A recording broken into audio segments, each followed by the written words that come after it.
What's up, guys? PA David here with a very special edition of Sugar High that, honestly, I didn't really think was going to happen this quickly. This is an answering your questions episode.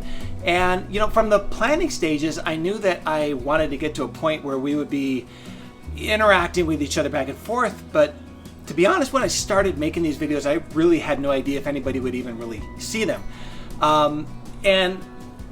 Recently I've begun kind of planning on just chugging along with my little series of different types of medications and how each one works and all that. And I'm still going to do that, but it's already kind of gotten to the point where in the last few weeks since I put up my first video, that the response in the comment section here on YouTube and in diabetes subreddits and on Facebook diabetes groups, it's been so amazing that I feel like it's already time for a more casual video where we talk back and forth and I address some of the questions that you guys have been posting. And I'm not kidding, guys. It's been less than a month since I posted the first video and you guys have been incredible.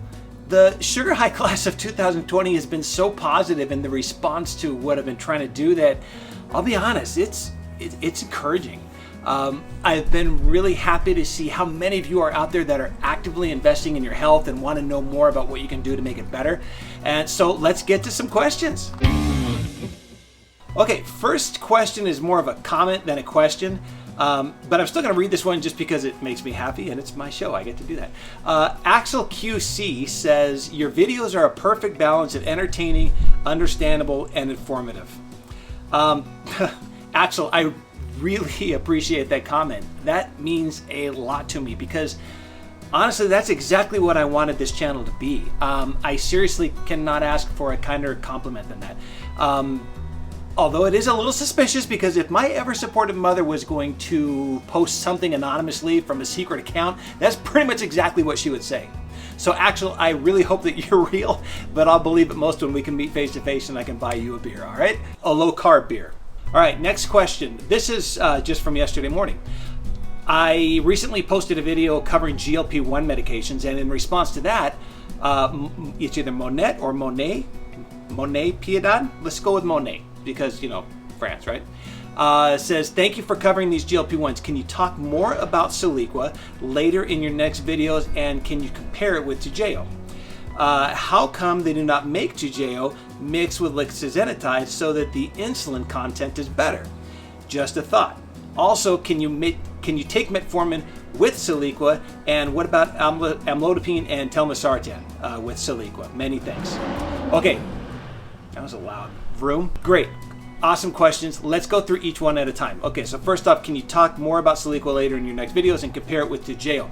Absolutely. For all of those meds that I introduced briefly in that one video, I'm already in the planning process of putting together individual videos where I'm going to discuss each one of them. We're going to talk about specifics on effectiveness of one medication compared to the other, the side effects, the instructions on how they're used. I'm going to do demonstrations on how to dial up the pen and inject it because some of them are different than others. They don't all look like insulin pens. And I'm also going to cover the different insulins and how things like Lantus and Toujeo and Basaglar and Tresiba all compare. As far as Soliqua compared to Toujeo, the insulin in each one is the same. They both have glargine, which is like the generic name for Lantus. The only difference is that in Soliqua, the insulin is exactly the same as Lantus, but in Toujeo, the insulin is like concentrated down 3 times more so that the amount of liquid that has to be injected is less. So if you dial 20 on each pen, you'll get the same amount of insulin, but the Toujeo is only like 1/3 the amount of liquid, so it doesn't hurt as much when it goes in. And the other advantage that gives is that when it's concentrated down like that, the insulin lasts a little bit longer and is more stable, okay? So Lantus is supposed to be a 24-hour insulin, but in reality it wears off like after 18 to 20. It doesn't really last a full 24 hours. The Toujeo, though, even though it's the same amount of insulin, the same kind of insulin, because of the fact that it's concentrated, lasts longer, and it really does cover for a full day. It goes like 28 to 30 hours. Which leads exactly into your next question of, let me see, why don't they make Toujeo mixed with lixisenatide so that the insulin content is better? And that's what I said when they first presented me with the idea of Soliqua. I was like, dude, you guys have this new form of insulin, this glargine, that's supposed to be so much cooler than the original Lantus. Why are you using the old stuff when you made Soliqua? Well, I may not be able to perfectly answer that question since I don't work for the company that makes Soliqua. I'm not really privy to their whole business decision process, but as I understand it, there were a few factors that came into play. For one thing, Toujeo and Soliqua were both being developed and tested in clinical trials at the same time. So it's not like Toujeo was out there first for years and then they just tried to add in the lexazenatide to the combo, you see? So Toujeo wasn't even approved yet when the studies for Soliqua were started, okay? They were kind of developed in parallel. They might have been able to choose to delay and redesign the studies to use that concentrated insulin instead, because I believe, don't quote me, but I think that there was talk about developing a Toujeo version of Soliqua like you suggested. But Lantus was considered the tried and true long-acting insulin, and sometimes when insulin gets concentrated down, it behaves a little differently. So it might not have been as simple as just add lexazenatide. So I'm guessing that it seemed like the Lantus version was going to be the more of a sure thing, a sure bet, because the other concern was that Zoltify, the competitor, the other combination that uses Tresiba and Victoza, was also in clinical trials at the same time. And there was this race to see who was going to be able to hit the market first. So what about the future? Are you ever going to see that development? Are they going to keep moving forward and make a Toujeo lexazenatide combo?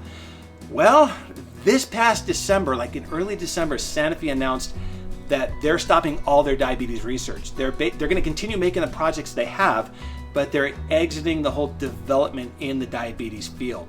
And that was a decision that they made based on business decisions, and moving forward, they're going to actually be developing more treatments in areas like cancer and vaccinations and multiple sclerosis. So unless some other company is willing to buy Toujeo off them and then make the combination on their own, it probably ain't going to happen.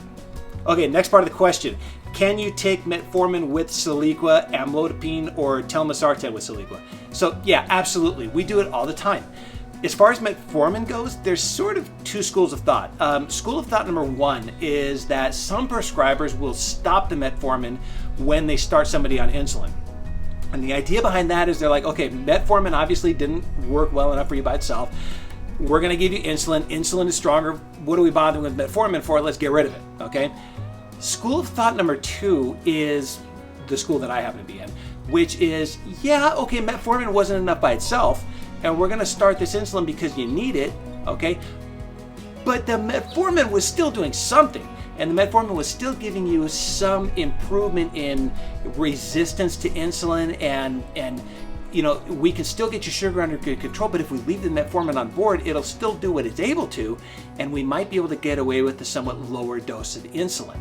That way, maybe we can kind of reduce the amount of weight gain that you experience, and we don't need as much insulin, so let's not. So I will usually keep somebody on metformin at the same time, unless it's causing them problems or if there's a reason to get rid of it from a medical standpoint.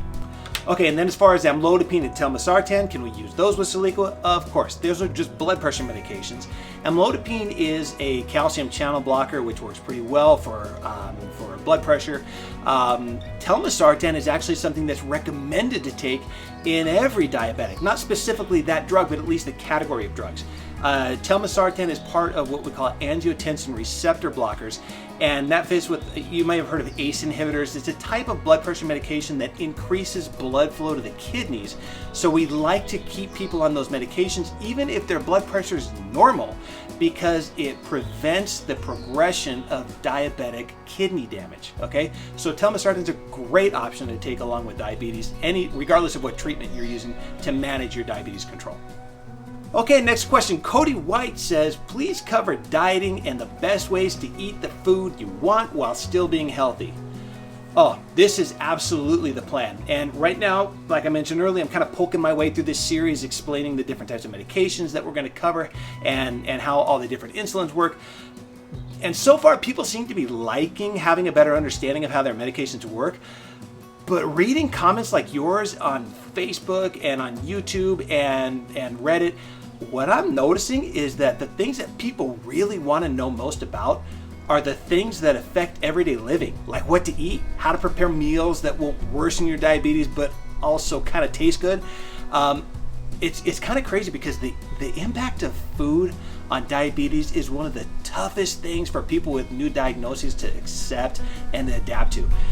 you've lived your whole life eating a certain way, and you haven't ever had to think about it before, and then all of a sudden there's all these doctors telling you that you got to change it all, right?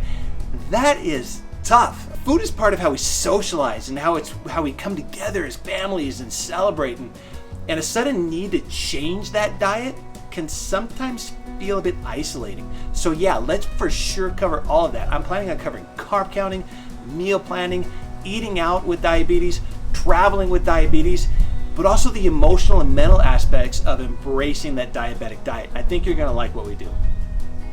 And while on the topic of diet, a few people like Monet and Denise Kaiser want to know more about some of the more recent trends / fads in dieting, like intermittent fasting and the keto diet. Yeah, I want to cover both of those and how they relate to diabetes in particular, because both of those diets are used in and outside of diabetes. But anyone who has searched YouTube for information on the best diet to adopt as a diabetic is going to come across a ton of videos on intermittent fasting and the keto diet, because those are two dietary subjects that are hugely in the spotlight right now and getting a lot of attention. Both of them are heavily debated, but you'll notice that one thing that's certain is that people who are in one camp or the other are usually heavily embedded in that camp and really intense and almost religiously militant about their beliefs. In the comment section of these videos and on support group messages, there's a lot of claims that get made, and unfortunately not enough science gets presented oftentimes, but there actually is quite a bit of data out there. And I'm the kind of guy who would like there to be scientific evidence backing up something that I'm going to recommend to my patients. So I will be putting together some videos to address both of these from the position specifically of what the available data suggests rather than just anecdotal stories. Okay, so stay tuned and that will be on the way. All right, lastly, we had a question about the difference between Toujeo and Tresiba. So yeah, a few different insulin episodes are in the works, and one of those is going to be a comparison of Toujeo and Tresiba, along with Lantus and Basaglar too. But to give you an immediate answer, Toujeo and Tresiba are like the two newest long-acting insulins. But unlike Toujeo versus Lantus, which we talked about earlier, that are basically the same form of insulin, Tresiba is a totally different insulin. They're both great. They both last longer than Lantus, but Tresiba definitely lasts longer. Tresiba is like a 36 to 42 hour insulin, so it gives you this long-lasting basal action to control your glucose that goes all day long, and it has a lot of dosing time flexibilities. You could inject it in the morning on one day and then in the evening the next day, and it doesn't make any difference. And in addition to that, there's a lot less hypoglycemia with Tresiba compared to Lantus. Admittedly, I do like Tresiba a little bit more than Toujeo, but only by a slight amount. They are both great insulins, and to be honest, they're more alike than they are different. If I'm trying to prescribe Tresiba to somebody, but only Toujeo is covered by their insurance, I ain't mad at all. Most people do just fine, do really well on both. Okay, so that's going to wrap up this edition of answering your questions on Sugar High. Guys, thank you so much for your questions. Thank you for your interaction. I really appreciate you guys, especially being early enrollees in the Sugar High class, and I have really enjoyed your questions and interactions. Like I said earlier, your comments have been so encouraging that this little project of mine has been reaching someone and actually helping people. So I would love to keep this going. Please share this channel with your diabetic friends, your family. Let's see if we can get them to enroll in Sugar High too. Stay healthy, stay safe, and I will see you again in the next video on Sugar High.